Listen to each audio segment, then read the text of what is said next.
Welcome back to the Ross Bolen podcast. It's about 6 o'clock here. Past quitting time. Deep into the afternoon. Almost evening.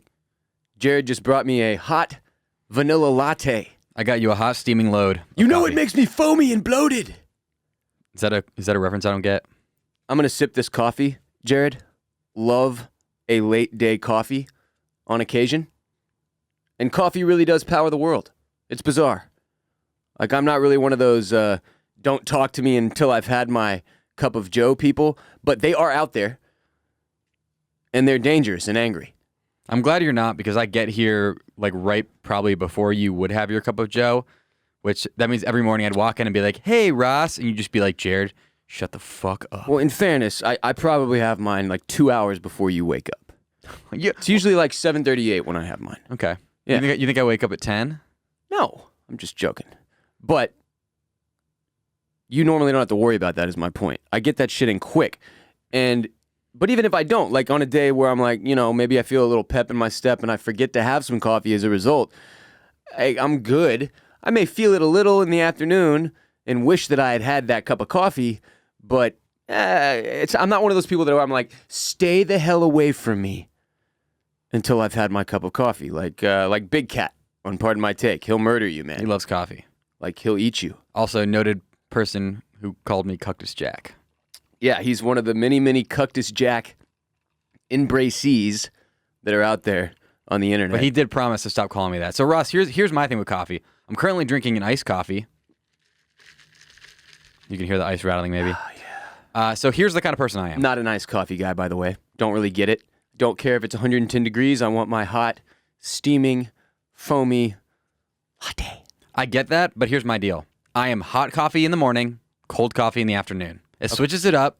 It doesn't get boring. And then it's like, oh, I love the ritual of hot coffee in the morning. It wakes you up. It warms your soul. And then your soul is so dark and sad from the workday that you need to have cold coffee to match that. It's also like that temperature change. Like when you're in the shower, if you've got it on hot, if you're taking a hot shower and you just, flush it onto cold, man, you're going to wake up. Yeah, that's a jolt. And then you like tilt the shower head onto your dick, just straight cold water on the dick. Yeah, and then you take the actual, you know how you have the detachable one, you take that down and you get it down there under your gooch and you really get in there nice and deep like Jared. Mm-hmm. And that's how you get clean, kids. That's how a shower works. I think coffee to me, Thanks, Bill.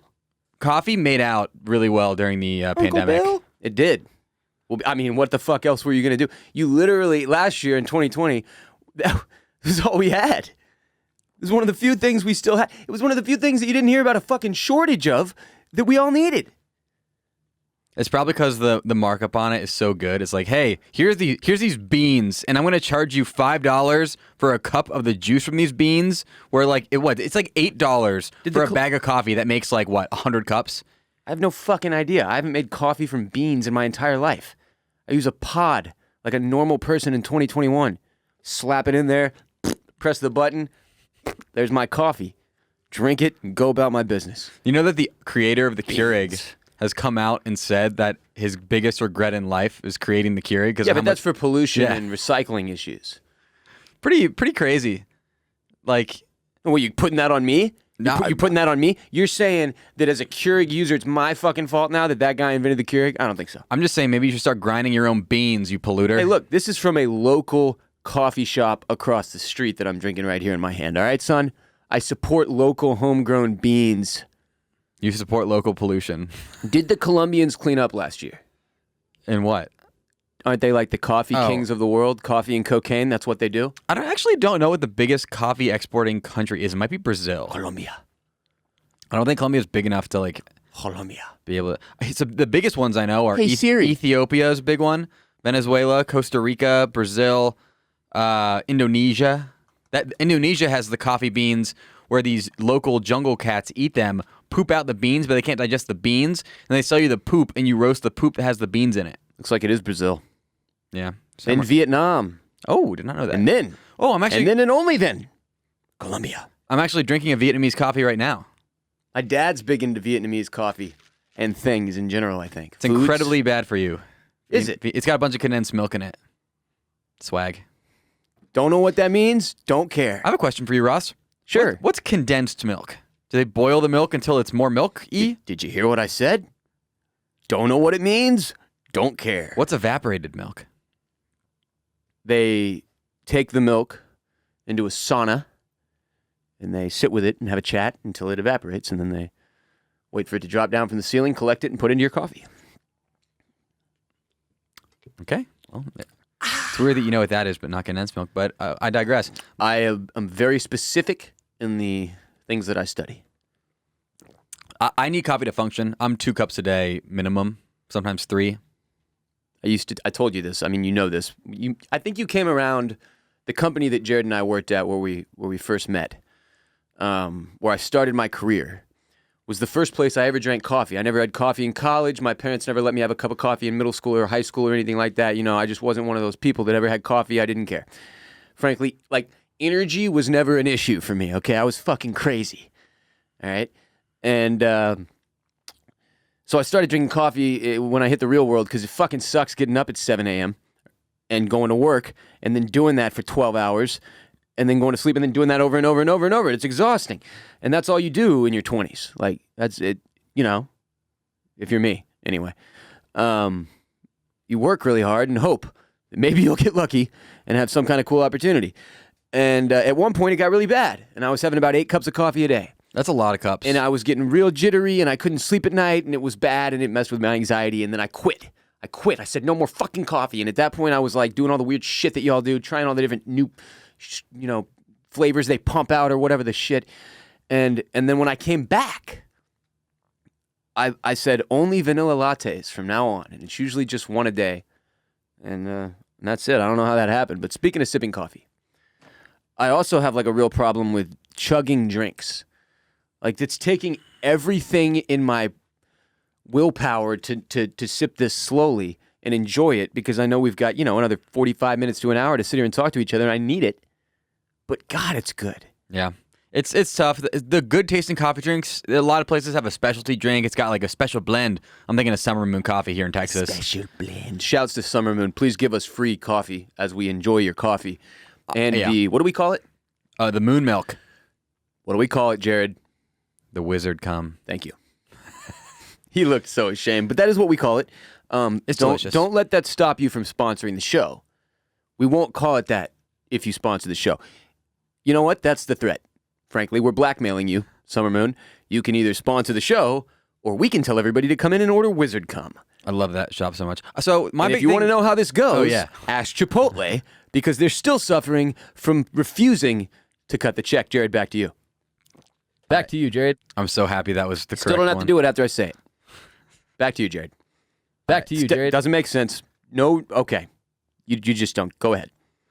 So, how weird is it? Imagine any other drug, because coffee is a drug. Imagine any other drug where you woke up and said, I think it's the caffeine that's a drug, not the coffee itself. It's the coffee is but a vehicle for the caffeine. You're a drug, and I'm addicted to you. Back to you, Jared. So, imagine if it was like, oh man, don't talk to me before I've had my heroin. Why have we normalized so much the fact that you cannot function as a human until you ingest this drug? And that's acceptable. And not only acceptable, if you don't like coffee, you are shamed. And it's weird. And like, what's your deal? Non-coffee drinker, almost more so than alcohol. Like, seriously, if you're like, I just don't drink coffee, I'm like, well, you do something. You're doing something to get your fucking shit going. Is it murder? That's immediately where all of our brains go. You tell me you don't drink coffee, I think, do you do murder to wake up in the morning? Some people drink tea, and I'm like, that's literally just poo-poo water. That's water that looks and tastes like poo-poo. Can't do tea. People are like, oh, you got to put milk and sugar in it. Yeah, I feel like health people, they like the tea because there's less shit or stuff. But that's the thing. And this isn't a fucking health decision, bro. This is a goddamn vanilla latte. Yeah, that's like one of the worst for you coffee drinks there is. But like, it's one of the only shitty things I'll put into my stupid body at this point. Like, I don't drink anymore. I don't smoke cigarettes or cigars. Like, I'll have fast food and 1 vanilla latte a day or whatever. And it's like, fuck it. If you don't drink coffee, how do you just have to live too perfectly. Like, if you don't drink coffee, it makes me feel ashamed.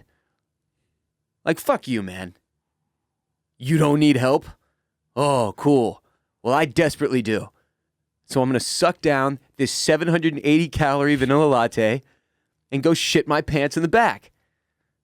There's nothing you can do to stop me. But I do have a problem with chugging drinks, like not just coffee. It's also like when I get a drink at a restaurant, or it's instinctive, I think, from back when I did rage harder than everyone else.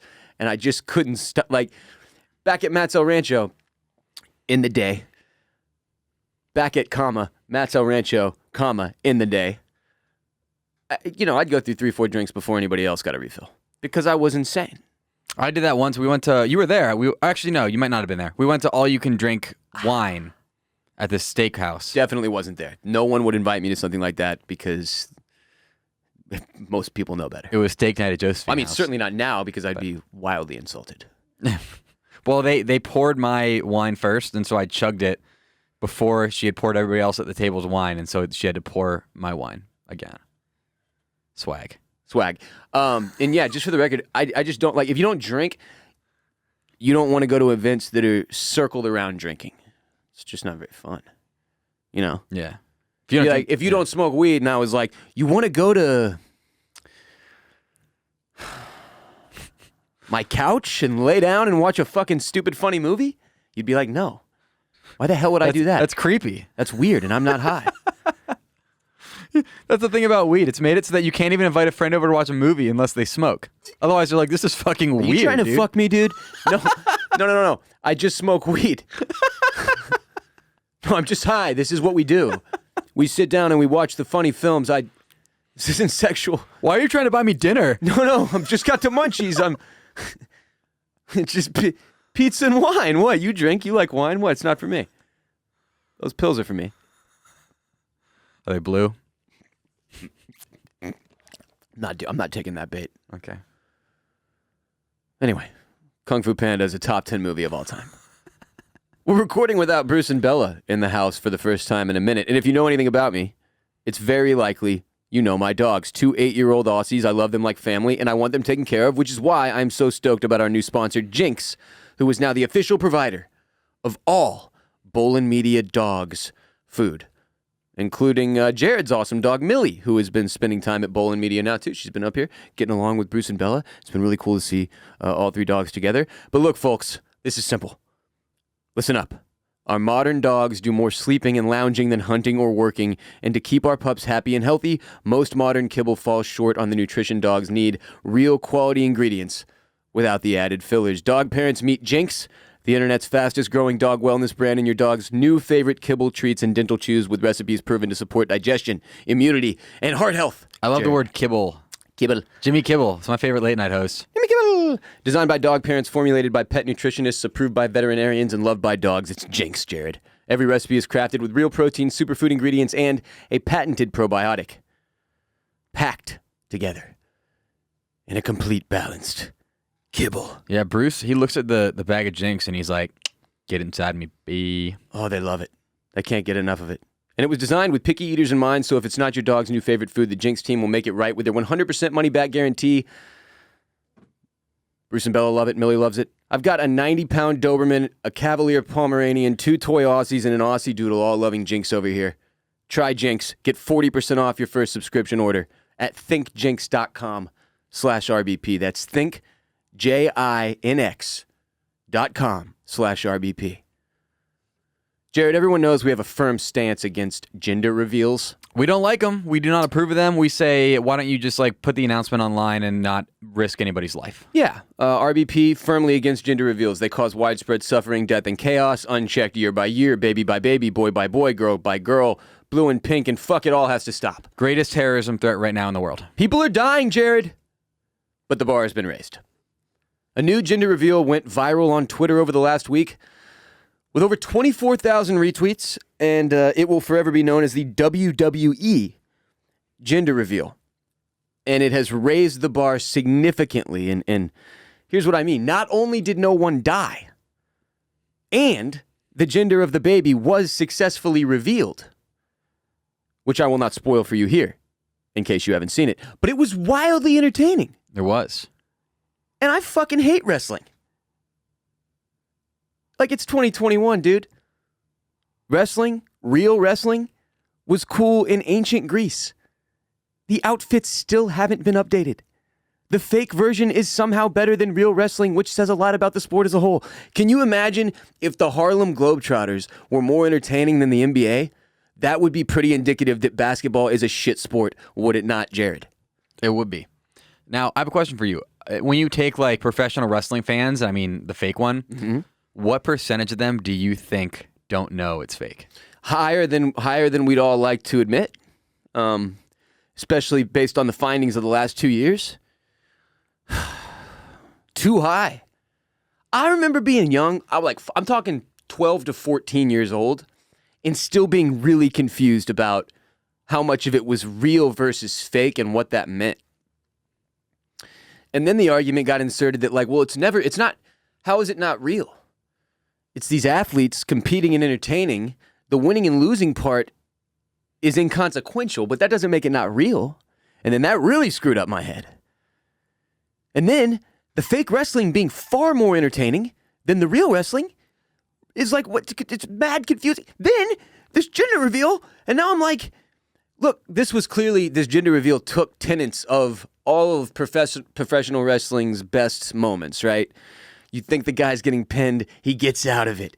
It's just, the way they always get out of being twist pinned after twist is they just like flail their one leg. They do it's one flop. Yeah. You do the half of the worm. Oh, and all you have to do is just get your fucking back a half a centimeter off the mat, and then everybody goes, and you get back to you get to do more wrestling. And the ref's not even looking half the time. He's just like looking out into the crowd and like he's getting heckled, and he turns around and just like, hey, you, shut up. And the dude's getting like his eyes gouged out in the ring behind him, and he just can't even see it. Yeah, that actually happens in this gender reveal. There is a full-blown referee. There is a boy and a girl wrestler.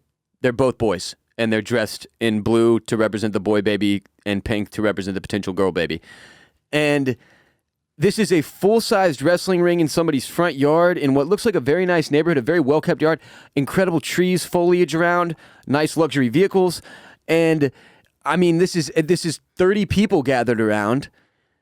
At one point, the referee becomes distracted, and another person enters the ring with a chair and takes out one of the entrants. I can't remember if it was the baby or the girl, but it is insane. And meanwhile, you've got the dad in the foreground the entire time drinking a beer. He's got no clue what's going to happen. You've got no clue what's going to happen in the audience. It's amazing. I loved this. And now, I don't know what to say about gender reveals. This is really screwing with my movement. With God as Ross's witness, gender reveals have been broken in half. That's a reference to a wrestling moment. Does Ross like them? Does he hate them? What is that man's name? Jim Ross. I interviewed him. You did. He has a line of barbecue sauces. Jim Ross. Good guy, seemingly. Hopefully he hasn't eaten anyone since I interviewed him. I'm just scared to say anyone's a good guy at this point because, there's fucking a good chance they're not. Oh, Jared, really good guy. Unless it's you or like one of 4 other people. I'm just saying, there's not many people I'm vouching for as a good guy at this point. Oh, yeah, she's great. You know what? I'm going to be honest with you. I don't know if she is. I haven't known her that long. It's only been 15 years. Yeah. You never know with people, Jared. Yeah, so wrestling is stupid as hell. Wrestling had a huge moment in the 90s, right? The wrestling peaked, I think, probably in the late 90s. I feel like the rise of MMA, like actual fighting. Do you mean fighting, peaked in quality or in popularity? You think numbers-wise it's smaller now? Well, I'm not. See, that's what I'm saying. It's more access now. Adjust it for population increase and access. I think it's more.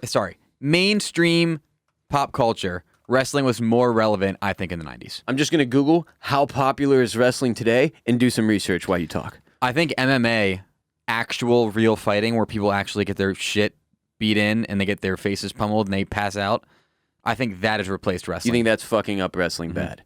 Yeah, that's true because kids start watching that at like 9 or 10 now, right? Like, why would I watch a dude get hit with a chair but not Fake actually chair? When I can watch Chris Weidman's leg break in the ring? Yeah, I want to watch one guy beat another guy with his fists until he bleeds from all the orifices in his face.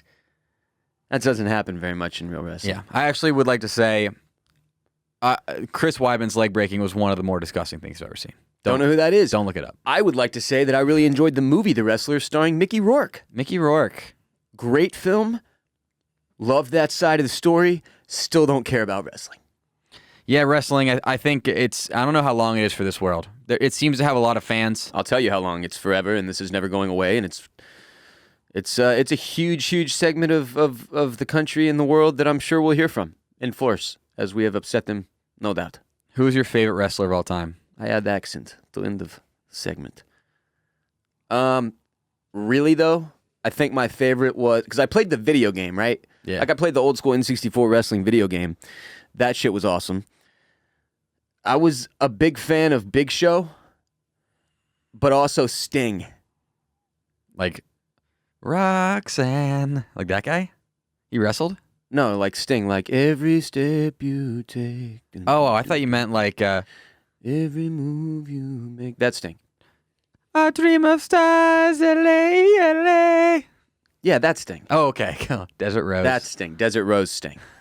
That was my favorite WWE wrestler. Jared, I have a challenge for you. Fill in the blank here. Brush, floss, then... repeat.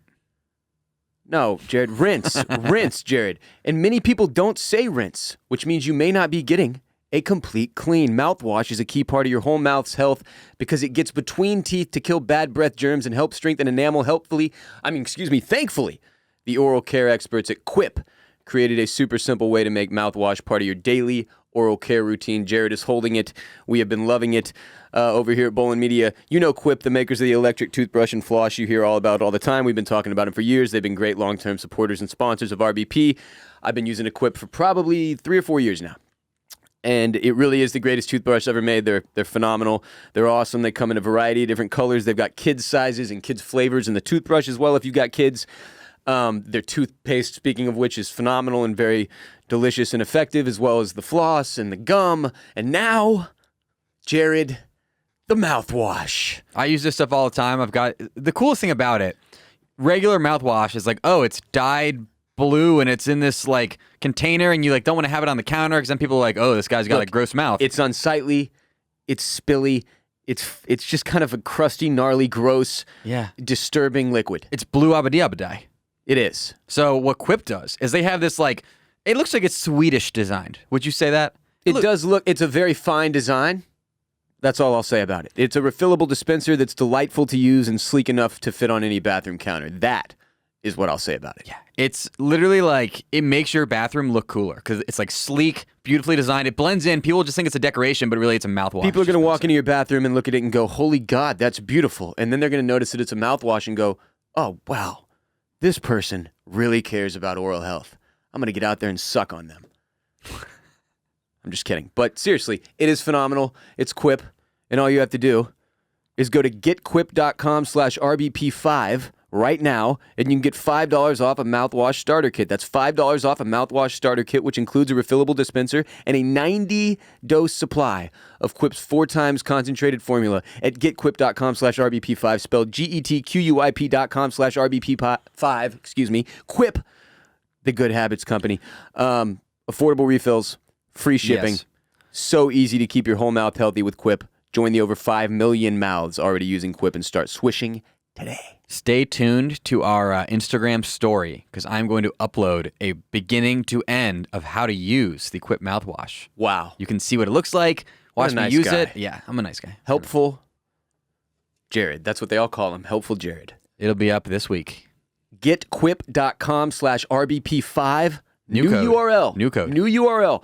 Getquip.com/RBP and then the number 5. All right, right before we started recording, the NCAA, the NCAA, made an enormous, huge, monstrous breaking news announcement regarding #sports. Jared, this is wild as hell. Mm-hmm. NCAA athletes are now allowed to profit off of their own image, likeness, and little brands and endorsement deals. Which is unbelievable that it's taken this long. I feel good for the kids. Very good for the kids. And frankly, like, I was thinking about this. Part of the reason I feel like the NCAA got put into a position where they had no choice is the way TikTok and social media is going. These star athletes, high school star athletes, were going to start saying, fuck the league, fuck college. I'm going to go YouTube balling until somebody drafts me. I really think that was part of it. I'm watching House of Highlights yesterday. It's an Instagram feed. It's like 25 million followers, all right? It's one of the biggest sports Instagram feeds in the world. You're all aware of it for the most part, I think. They show all the best sports highlights, but they mix in a ton of like these weird YouTube and TikTokers playing like one-on-one, like regular-ass fucking 16-year-olds who couldn't make a high school team going one-on-one for $50K and shit, where basically they just pull up from three over and over and don't play defense on each other, and it's fucking not entertaining to watch, and it's bizarre, and their boys go all hype, and it's just sad. And I'm thinking to myself, why is there so much of this on House of Highlights? Why is this such a big part of their demographic? And the answer is because Gen Z loves this shit. They love YouTube and TikTok and all the social media stars and the competitions they do against each other. And 2020 bred this whole new playground where it's like the boxing and the one-on-one shit and the challenges, and everybody digs that stuff. So kids that are looking at options, one of which is I can use the internet, make a ton of money, and maybe go get drafted anyway, because everybody knows you can get attention through the internet the same way you can through any other fucking outlet, if not more effectively. You think, who's going to do a better job? Some random dickhead shopping you to colleges, or you if you go viral over and over because you're legit that good? Probably the latter. I mean, it's just, the whole stage is completely different now than it's ever been. They've been pressured about this my entire life, the NCAA, that these kids can't get paid. Everybody's trying to get out and go to the league as soon as they can because they can't get paid, which has been a huge part of the problem, is that you have so many people who go become professional athletes with only 1 year of college education, and then that ends up crapping out, or they get hurt, or they run out of money, and then they don't have the foundation they need to go build a livelihood. So that's another huge part of this you got to factor in as well. Yep. Like, the amount of NCAA athletes that make it pro is tiny. It's very tiny. Small. So when they have their biggest all spotlight, of those other people have the ability to monetize the contributions that they're making to these colleges, which kind of brings me to my biggest point about this. The real loser here, the biggest loser, is somehow, again, Johnny Manziel.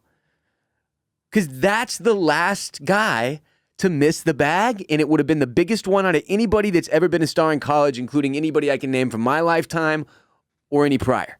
Like, he should be sitting, Johnny Manziel, on at least $50 million, man. Like, I know life isn't about money. It's not all about money. We all have our path. Like, but sheer value-wise, he made so many people so much money.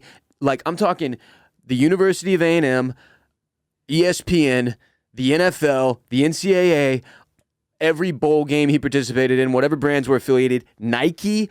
Like, he did get some money, don't get me wrong, but Johnny should have made way more during college than he ever made in the NFL, because that's when he was literally one of the most famous people on earth. He became one of the most famous and popular athletes on the planet during a time when he could not benefit from that monetarily. Now, he found some autographs to sign and shit, but we're talking about, a potentially, he could have signed a $100 million endorsement deal with Nike during college. People had no doubt this dude was like gonna at least be worth whatever from a marketing standpoint for those first couple years, especially. And then it was like, he hit the Cleveland Browns and shit didn't go well. But I'm just like, what a bitch. I mean, frankly, if I was a professional athlete or retired professional athlete, I'm a little salty about this. Like, I want back pay, because that sucks. It does.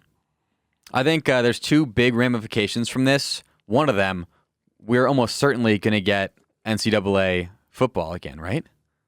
You have to think so, yes. With the players' names in it. NCAA can pay them all. Hey, if you want to be in the game, we'll pay you this. The holdouts are going to be hilarious. Yeah, why would you hold out? Everybody wants to be in that game. Some guys are going to be like, no, I deserve more than this guy, or this. Like, I'm going to make, if I'm not in the game, then nobody's even going to buy it. Like, trust me, this will be interesting. Like, there's going to be parts of this that are hilarious. Now that I think about it, is it going to be harder for that game to come back? Because now they have to get everybody's... You got to think about, because even back when, like, Michael Jordan was never in NBA Jam, bro. You had to be Scottie Pippen and, like, fucking... Horace Grant, yeah. That's true. And the game still got made, So the other big ramification is this. Okay, now these people can make money from their likeness. They can be in endorsement deals, work with brands, whatever. Think about this from a local standpoint, though, dude. Everybody's thinking Johnny Manziel and Nike right now, because that's what I just framed it up. Like, no. But think about it as, like, a girl on the college swim team who becomes a local hero because she won something or did something or whatever, And then she's able to get endorsement deals with like restaurants, car dealerships in the area, shit like that. Even on a very small level, it would be very beneficial to these kids. You got Sam Ellinger hawking F-150s for Walker Ford. Look, just frankly, like if you have a skill set and are contributing to something that is bringing in monetary value, you are deserving of some of that. That's how this country is supposed to work. We found out that lots of times that's not how it's worked. This is an example of something that's going to be interesting to see how it goes moving forward, though. Yeah. And how many issues it causes. I think one big issue is this. Now they can say, oh, yeah, we didn't pay Zion Williamson to come to Duke. That was the car dealership owned by one of our boosters who gave him $2 million to do an endorsement deal. You know what I'm saying? There's got to be structure around that, though. Yeah, well, is there? How? I think that the point is, though, that was already happening everywhere anyway. Like that kind of shit was what was happening, and it's like not something you can stop. Nick Saban giving cars to all the Alabama people. It's not something you can stop. That side of it, the side deals and the little perks that there's no way really, unless you wanted to investigate every single fucking athlete, which you'd find out every single fucking one of them has been given something. That's how it goes, man. Like, what do you think these kids are doing on recruiting trips? You think they're getting sold on the education? Nobody gets sold on the education. Like, again, it's like if you're thinking of, there's 1% of people in college in America probably who are like, that's their main fucking focus, like learning. It's not very many. It's just not many schools that are like built around that aspect of it. It's like a cultural, social fucking experience with some classes sprinkled in and shit. Lots of drugs. It's going to cause sex and rock and roll, Jared. It's going to be interesting to see the ramifications of this, but I'm also interested in I'll seeing... tell you what they'll be. It's drugs, sex, and rock and roll, Jared. Yeah. That's what money does. I want to see like the Heisman candidates start getting on commercials and shit. It's the root of all evil. I'm excited. Giving it to kids. I want active college football players on nationwide commercials. What's a 17-year-old going to do with millions of dollars? And the answer is bad shit. It doesn't mean you can't, you got to give them the money. They're making it. The hell's wrong with you? This is great. I hope. Okay, so TikTok and the internet and like now this too are only going to make there be more and more and more millionaires under the age of 18, which is just weird to me. I feel really shitty for my generation, bro, because we're just going to have to watch these kids. Like, it's been getting worse and worse with technology, where like old people will grind for 60 years, and then they look back and there's some 25-year-old who accomplished what they did in 60 in like 3.5 years between trips to Europe because of the internet. And it's like, fuck! But that's exactly why you can't look at life that way. Like, that's just not fucking how it works. Like, that's why you can't evaluate shit like that. Like based on money alone. Like these TikTokers, like Bryce Hall and Addison Rae and Josh, whatever. Man, yeah, it's hard to see it this way, but like, you don't understand how challenging that is to become that famous and rich that young, bro. Like, most people chase that dream their whole life, and that's the bait. Or the carrot that you're chasing. You don't ask yourself what you would do if you got it. Then what? And that's where you see a lot of these kids spiral off into shit because there's no fucking purpose anymore. It's a terrifying thing to make it that big that young. And it's going to happen more and more and more and more and more and more and more. Like most of the famous people in this country will be under the age of 30 soon. If they're not already. Which is not how it was before. It took a minute. Think about it. Most of the A-list celebrities in this country, A-list, you think of like Academy Award winners if you're old. That's not how these kids think of that shit. They don't even know who the fuck Leonardo DiCaprio is. They don't care. Jack Nicholson sounds like a made-up cartoon person to them. They do know who Leo is because he's having sex with them. That's true, Jared. I apologize to all of his girlfriends under the age of 28. But Leo was a bad example. Matt Damon. They don't know who Matt Damon is. They didn't see the zoo. Let's Go Buy a Zoo or whatever. Well, that's the movie everybody thinks of when they think of Matt. Yeah, why know did you pick that one? Because that's his most prestigious film. They do know. Oh my God, it's Jason Bourne. True, because of the meme. Yeah, the meme. But they only know it from the meme. Matt Damon. Oh, he was in The Martian. No, Interstellar. He was in Interstellar. Both. He was ironically. in The Martian. Spoiler alert, if you didn't see Interstellar, Jared just ruined the movie. Thanks, Jared. What? Just kidding. Very small spoiler. Did you know Matt McConaughey is in Interstellar? That's not a spoiler. They didn't... Okay, that literally is a spoiler. How? You don't know he's in that movie. He pops up, remember? They're like going to this one planet to find one of the guys, and you're like an hour and 45 minutes into the movie, and then they get there and they open up the thing and Matt Damon pops out, and you're like, oh! A spoiler. Shit, Matt Damon! That's what happened in my theater. Everybody lost their fucking minds, and Jared had probably already told everybody in his theater, hey guys, y'all stoked to see Matt Damon in this one too, huh? I know McConaughey, but did you guys know Damon's in this one? What a dick. That's not how spoilers work. A spoiler frankly, is... Jared, anybody who hasn't seen Interstellar in 2021 can go, like, jump off a bridge anyway, so... No, who the fuck hasn't seen that movie now? Anybody who heard that and went, spoiler alert, turn off the show and unsubscribe. Okay. Stop, like, let me... A spoiler has to spoil a plot point in a movie. It's not a spoiler to say that Matt Damon is in the movie. Oh, yes, it is. That's just a lie. Now you're a liar and a spoiler. He's in the cast list. The cast list is public. Like, you can see who's in a movie without it spoiling it. I saw that in theaters without knowing he was in it. Dead serious. Okay. Have you seen the movie Interstellar? Yes. Okay, good. Multiple times. I just didn't want to have to throw you through the window. Ross, right now, you've seen it, right? Interstellar? Mm-hmm. Yeah, probably 15 times. Okay, you've seen it 15 times. Perfect. Tell me what it's about. So, Matthew McConaughey is a farmer in the future, all right? And this thing called blight has descended down upon the earth and is fucking up all the crops. People are dying left and right. There's not that many people left. They're trying to figure out how this shit to fix this. So they've sent off astronauts to try to find other planets where maybe the humans can go live, a la Elon Musk, in the present day. And what they do is these 3 astronauts that get sent off, like only one of them sends a signal back. And Michael Caine puts together a team to try and go find that one astronaut, who ends up being Matt Damon, which you spoiled for us already. So... First, they try one planet, and when they land, they're like, well, this planet's funky. Hey, guys, we're kind of in the water. It's like a foot deep of water. And then they see these mountains in the distance, and they're like, oh, man, beautiful mountains. And then McConaughey's like, all right. Those aren't mountains. That's a wave. And it is a wave, and they have to run, and one of them fucking dies. And they try another planet, and it's like, I can't remember, some shit happens. But then they find Matt Damon, and Matt Damon betrays everybody, blows up some shit. They have to fucking dock in one of those intense, every space movie has one of these intense docking scenes where everything's fucking spinning, and you have to... I've seen some other movies that have some intense docking scenes. Yeah, you have. And then in the end, McConaughey's daughter, whom he communicates with through interstellar space dimension travel with a bookcase... saves the world and grows old and brings life to Mars. And that's the movie Interstellar. And then I bought a Tesla. The end. That was pretty good. You missed a few things, but... Nah, Jared, be honest. You went into that thinking I had nothing. I've seen it. I've literally seen it 15 times. You thought I just said that number. No, 100%. I was ready. Counting. I was ready for you to like not know it because I've seen it 2 or 3 times and I still couldn't remember what it was about. Dumbass. But you forgot to mention that the 4th dimension is love. Oh, I'm sorry. Yes, love conquers all in the end. It's love.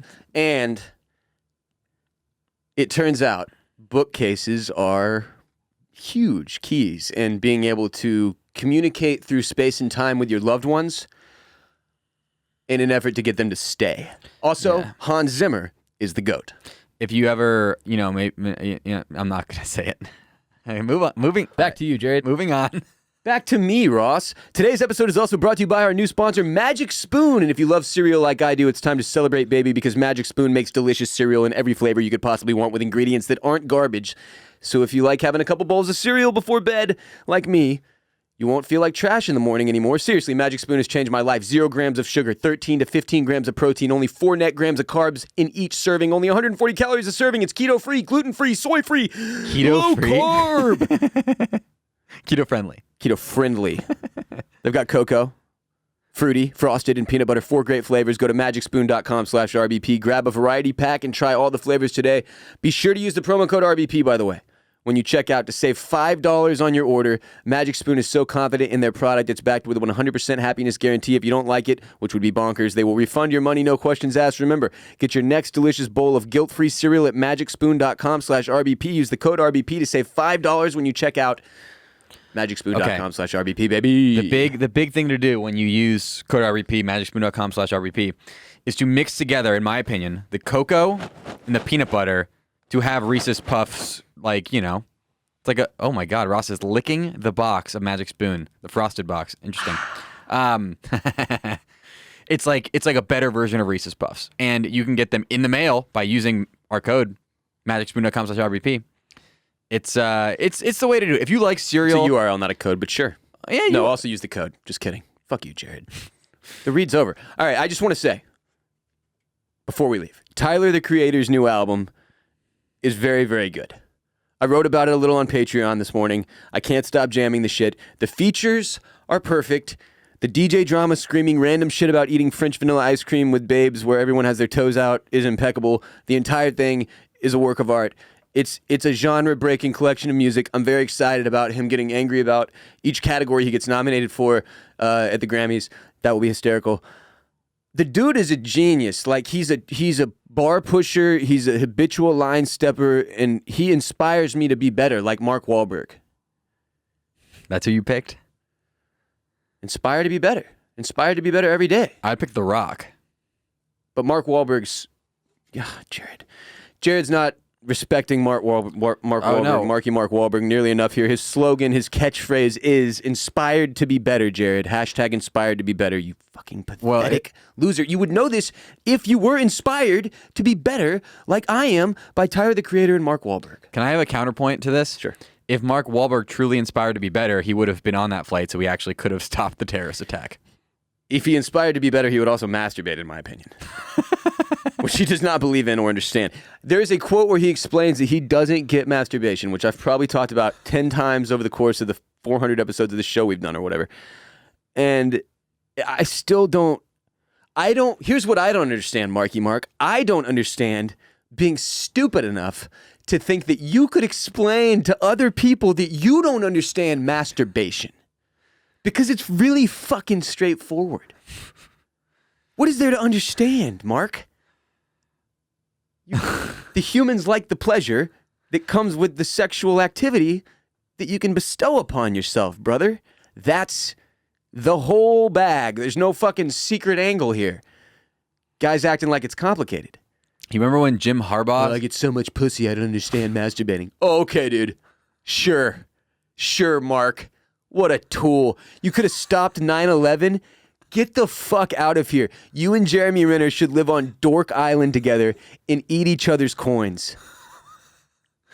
Do you remember when Jim Harbaugh said he doesn't let his players eat chicken because it's a nervous bird? Because it's a chicken? It's a coward? You know there are boxers who don't crank or have sex before their fights because they want to store up Fury? semen? There are others who say it's the opposite, that you want to get rid of that evil, the sexual evil, so that you can focus purely on violence. Yeah. Two very distinct schools of thought for you to chew on here at the end of the episode. I mean, realistically, if I had to pick one that I thought was more valid, if I had to pick one, I'd say you don't crank, because then you have that horny energy. Thoughts? Just everybody crank, all right? It cost me a co-host already. Just crank.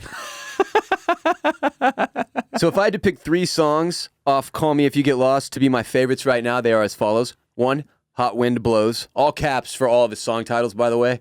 I think this is forever now. Permanent. I don't think he's ever... He's obsessed with caps lock, frankly. He's Twittered for years. Every damn tweet. All caps. Now the whole album, every title. Hot Wind Blows. What's Your Name? And Juggernaut. Those are my 3 faves. My favorite, we talked about this recently with Tyler, the Creator, on Twitter said that will.i.am makes butt shit music. Butt shit. I've been saying butt shit for the last week. Butt shit. Look, will.i.am was upset because all he makes is butt shit, and Tyler doesn't make butt shit, and I get that, dude. Like, I totally understand that. And that's an example of, like, one dude doing creative pursuits. That's Tyler. And then there's will.i.am, who's just making hits that ruin lives and come up through the floorboards of my apartment and destroy every little bit of joy that I had left in my soul. And then there's Mark Wahlberg. There's Mark Wahlberg, who claims that if he had gotten on the flight, that he was lucky enough to not get on. He would have stopped 9/11. Stop 9/11. Because he doesn't understand why people masturbate. And the answer, Mark, is because you touch yourself at night. Do you remember that Family Guy? Why did the dinosaurs burn out? Or why did the dinosaurs die out? Because you touch yourself at night. I don't know why, but that's like one of the funniest moments in pop culture history to me. Everybody knows that quote. Everybody knows it, even if you haven't seen the episode. Okay, I don't even know if I entirely know what it means. It doesn't mean anything. He's saying the dinosaurs died because you're so gross and you touch yourself at night. Like, it's so bad. It's so detrimental to everyone. Your activity at night, you touching yourself, that it took out the dinosaurs millions of years ago. Before you were born. That's the joke. And for some reason, that one like hit everyone. I don't know what happened there. Again, people who'd never seen Family Guy just heard me say that, and when I know that one. Mm-hmm. Fucking weird. Family Guy, more than any show ever, has taught me more pop culture references that I would not otherwise know if it wasn't for Family Guy. Oh, and there's still so many where, like, I mean, 90% of the Seth MacFarlane jokes, I'm like, Seth, what is wrong with you? None of us smoke peyote and watch 1940s movies or whatever. Like, he makes the most absurdly obscure references. As a guy who makes a lot of references, this man can't stop, and it's only, oh my God, is that going to be me? Yeah. I mean, you can only hope. Seth MacFarlane's got a pretty good career. Well, I meant like, yeah, no, I'd be blessed to achieve that level of, success or whatever. But I'm just saying, am I going to end up being I got to stop making references to shit from 20 years ago. No, you can still do it. I got to stop making Happy Gilmore and Billy Madison jokes. I'm going to end up like Bill Simmons. Did Seth MacFarlane host like the Golden Globes, or did he host the roast of Snoop Dogg? Like, nobody can reference The Wire because of Bill Simmons. He ruined that for everybody. He also ruined Soup, which is the perfect food. And he ruined Soup. He almost ruined HBO. That commercial was so bad. It was the first time that I really considered, like, should I find another premium network to support? His show was Any Given Wednesday or something like that, right? I don't even know. And it was on for one season. And here's how I knew the show was going to fail, okay? The whole show, it was like a talk show setup. He would like be him in the beginning, then he'd have guests. Now, I've never seen this done before until COVID, right? This talk show had no audience. So when somebody says something funny, there's no laughter, except there is, Ross. The crew would be the laugh track. His crew, his camera crew, his producers. He's not the only person to try to pull this off. It's okay. Imagine you tell a joke very and awkward. 3 people laugh. It's the most awkward sounding thing I've ever seen. But here's more so. You know how I knew the show was going to fail? Because it was going to include his voice and face. Yeah, he's more of a writer. He's a great writer. He has a terrible voice. He has a very, very unattractive voice. And face. No offense. It's like, I just want to... Guys. Ray Allen from the corner is... he just talks about Boston sports in an annoying accent. And then when you see him, it fits so perfectly with how he sounds that you want to punch him in the face. Taco Fall is the best 7th man in the NBA. That's pretty good. I want to fight you now, so I know it's good.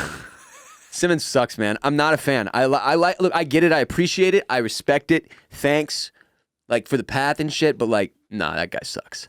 It's like, I'm sure there are young rappers who don't like Jay-Z, who are like, nah, that guy seems like a fucking prick. And in some ways, I think he might actually end up being a fucking prick. Which, by the way, we're cheated finding on out. Beyonce. So I mean, yeah, man, that's a pretty fucking prick move, bro. How do you like, can't? You cheated on Beyonce. There is no ever coming back from that. Like, even my respect for Hov was forever altered. Like, I'll always look at him a little bit different. Like, even as a dude who knows, like, every single one of us is massively flawed. Mistakes are made. People make mistakes. But, bro, Beyonce. Houston royalty. As a Houston guy, it's probably affects you more. At this point, it's just like world royalty. I don't even think we can't even claim her in Houston anymore. It doesn't even work like that anymore. Like, at some point, that's not like, that'd be like New York City, like, trying to claim Hov still. It's like, no, that's just everybody. He just represents for the entirety of everyone now. Concrete jungle where dreams are made of. Yeah, but Beyonce, that's a mistake that resulted in 2 very, very, very good albums, for which I am forever grateful. But holy shit, dude, how can you, I'm trying to picture, like, being at the club, being Jay-Z, you know, bad bitches are everywhere, and it's mistake season, and then not having the wherewithal to be like, oh fuck, I forgot Guys, hold on. I'm actually going to head out. I forgot. I landed Beyonce. What am I doing here? Sorry. Hey, turn the lights on. Get the car. I'm going to go home. Beyonce's my wife. What a fucking idiot. Do we know who he cheated on her with? I think it was a multiple female situation. Oh. At the same time? I think so. And even so. Was it Becky with the good Look, hair? dude, Was that who that's making about? out with Beyonce is like having sex with 8 women at once. It's the exact equivalent. Like, what the fuck is wrong with you? I just don't.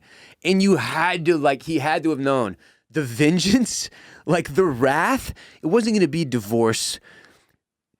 It was going to be that album, bro. Like, that's forever. One of the great, like, fucking hate-filled My Husband is a Piece of Shit albums of all time. She made a music video going around busting out windows with a baseball bat. It was incredible. You don't think Hove lives in fear every night? You don't think he just knows one day it's coming? What, she's going to cheat on him? Or cut off his head in his sleep? It's Beyonce. You don't fuck with Bey, dude. Queen Bee. And by the way, the Beehive is the still most terrifying force on the internet. Like Taylor Swift, that shit doesn't scare me. The Beehive scares me. It's not like Nicki Minaj's little clan I'm worried about. It's fucking Beyonce and her squad. You piss off those people, it's fucking over. Jay-Z still got them in anything he does. Every single just comments of people like, how the fuck could you? You pig bastard motherfucker. And I'm one of them. You remember the Beehive? I'm in there, dude. Just dropping bee emojis. Damn it, Jay-Z. Oh, Hove, what were you doing, bro? Anyway, I heard, speaking of which, last thing I'll say for today, I heard Kanye is dating Irina Shayk. He once had the line, I want to see Irina Shayk next to Doutzen, which was a really good line because it's a double entendre. I don't understand any of that. So Irina Shayk is a Victoria's Secret model. Doutzen is another Victoria's Secret model. I want to see Irina Shayk next to Doutzen is a double entendre because he says he wants to see Irina shake Oh, shit, I got it. it Okay. next to Doutzen, but also just both of them next to each other. Anyway, she also, I think she has a child with or dated Cristiano Ronaldo for many years, who famously was on my honeymoon with me. Oh, yeah. For a full week, man, me and Cristiano. And Did you give in him, hindsight, I should have tried to fuck him because the marriage didn't work. Did you make eye contact with him? No, he never looked at me. No, I wasn't. Rossfit hadn't that wasn't a thing yet. I didn't look like I was worthy of his eyes. Where was it? Certainly not. Bahamas. Oh. Bahamas, yeah. Paradise Island. Oh, was it at Atlantis? No, the one and only. I've been to Atlantis. I went to Atlantis like the weekend it opened. Several miles down the beach from all the riffraff at the Atlantis. Oh, wait. This is actually You know related. the Atlantis is where I met Steve Nash, right? The Atlantis is where I met Michael Jordan. No shit. He looked at me in a pool and waved. It's not the same as meeting him. He waved. Steve Nash made out with me, so. No, I'm just kidding. But y'all have seen the photo of me and Steve. Yeah? He was shit-faced. I've told the story. It was actually pretty inappropriate. Was he shorter than you? Another person I seen there was Patrick Ewing. Did not get to say hi to him. He had like 3 bodyguards standing behind him at a blackjack table. He does not seem approachable. Well, he's just also fucking like Pat would fuck you up. Like, look, he had a really rough career. He's one of those guys that never got a ring. He literally missed a point blank finger roll layup to be eliminated from the playoffs at one point against the Rockets. Like an all-time New York moment. This dude's flying to the cup. He's the savior of the Knicks. They're finally gonna fucking do something. He lets it off his fingers and just doinks off the back of the rim. Not even close. Not like it rolled around or nothing. It was beautiful. And he carries that with him. Like you can see it in his face. Like he's just waiting for somebody to bring it up. Did he get fired from Georgetown as their head coach? I don't know. Now that I'm thinking about it, I can't actually remember what's been going on with Pat. I hope he's good. I know Scottie Pippen's out there getting it, accusing Phil Jackson of being racist this week, which turns out actually accurate. People started pulling quotes from Phil and books he's written. He said some really interesting things about black players versus white players. Really interesting things that I'm pretty sure he regrets putting in print, Jared. And I'm pretty sure he regrets putting in book form. That's another person who's done that, where they put something in book form and then regret it is Woody Allen. That entire documentary, they're just reading excerpts from his fucking book. They were like, you know what we could use?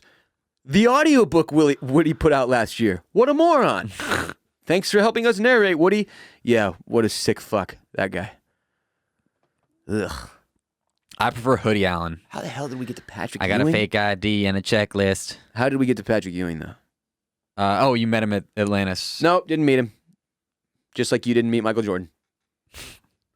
Also didn't meet Mike Bibby, but I saw him at the Atlantis too, and he had 2 women with him. I'm not saying what that means. I'm just saying he had 2 women with him. Would you just fake the soundboard on me? What the fuck was that? Pump fake the soundboard? He just like fucking went for it and then backed off. Jesus. Back to you, Jared. Unbelievable. Were you seriously just going to pull me out mid-story? No, I think I was wiping my nose and I stuck my So hand. I see Bibby sitting at a table with 2 chicks, and I'm like, ooh, Mike Bibby, damn, dude. He's an active player at this point. I think he was on the Nets. This is many years ago, probably 12 years ago or something. He's huge, so jacked, and he's got 2 babes with him. And we're like, man, that's crazy. Mike Bibby. Later in the night, I'm playing blackjack, and there's a big ruckus in the casino at the Atlantis. All these security guards run over, and like when it calms down, a couple minutes later, our pit boss like comes back by, and I'm like, yo, man, what the fuck was that? What happened? He's like, oh, some dude touched one of Mike Bibby's girls, so he knocked him the fuck out, and we had to drag the other guy out. Like, Mike got to stay, but some dude like tried to hit on one of the girls he was with or something, and he just laid the dude out. And the ruckus was them like going to retrieve the body he had created and like take it outside. He was huge, like so much bigger. It was the moment that I realized, like, oh, dudes who look small on the floor when I'm watching the NBA are 3 times my size still. Yeah, that's a weird thing to notice. Like sometimes I'll be like watching Wisconsin play, and I'll be like, "God, we don't have any size at the point guard position," and then they're like 6'3", and I'm like, "Oh, he just looks really short compared to the 7 maybe I feet should guys." go out there with my size. I'll fix it. Yeah. Whenever I feel pretty tall on a daily basis. You know, I don't go around that many tall people really anymore. Frankly, it's not often I'm around somebody who's taller than me anymore. Somehow, weirdly, what the hell's going on with You're that? literally around like me. That's true. And the dogs, and they're quite short. And as such, I've always thought of myself as like I could go out and play basketball at a pickup game or whatever and be okay. And it's like, You should. I'll record it. I'll videotape it. but if I How many went patrons? onto an NBA court and tried to get a shot off, it would never ever happen. Like if you stuck me in the corner and I didn't even have to move and all you had to do was get me the ball, it would still never happen. I can't jump high enough to create enough distance between me and anybody who could fly that way with a fucking 7-foot wingspan like Kevin Durant. It's not happening. So people who are like, oh, I could get out there and score a couple points in an NBA game. It's like, no, the fuck you couldn't. And you know how I know? Because I remember watching guys like Kevin Durant play his first year in the NBA after he got out of college, and he needed like 60 pounds of muscle before he could effectively move into the paint. And he's 7 fucking feet tall. So how the hell are we going to score? How many patrons until I recorded you playing a pickup basketball game at like a gym? I don't know. 1,500. Oh, we're close. Okay. Go to patreon.com/Ross Bolen podcast. Close is a relative term. Okay, we're at 66% of the way to goal. Thanks for being with us here today. Jared and I will, of course, be back Friday ad-free on patreon.com/Ross Bolen podcast, as we are every Friday. We are really, really trying to get to 1,250 patrons this next month. We broke 1,000 in June. July, we need growth, baby. Growth. So go to patreon.com/Ross Bolen podcast. The goal is 1,250. If we hit 1,500, I will go to a local gym, and Jared can film me playing pickup basketball and likely inevitably getting hurt. I think we all know that's what's going to happen. Yeah, we have a Shouts to lot of Dylan- content. Shouts to Dylan Shiver. Patreon gets you an extra episode of RBP every single Friday of every single week of every single month of every single year. Extra. Read all about it. If you think you're caught up on RBP after listening to this episode, guess what? If you're not on Patreon, you have 80 plus episodes you need to listen to, or else you're not actually caught up. It's kind of embarrassing. You heard Jared on Monday. That's you heard embarrassing. him. And if you haven't, go listen to it. I crushed it. Crushed. Patreon.com/Ross Bolen podcast is where we will be Friday ad-free. Jared and I are going to go watch the Ning. Y'all enjoy the rest of your week. Come through Patreon, support the show. See you on twitch.tv/BossRollin at some point. That's all I have to say about that. J-Ba.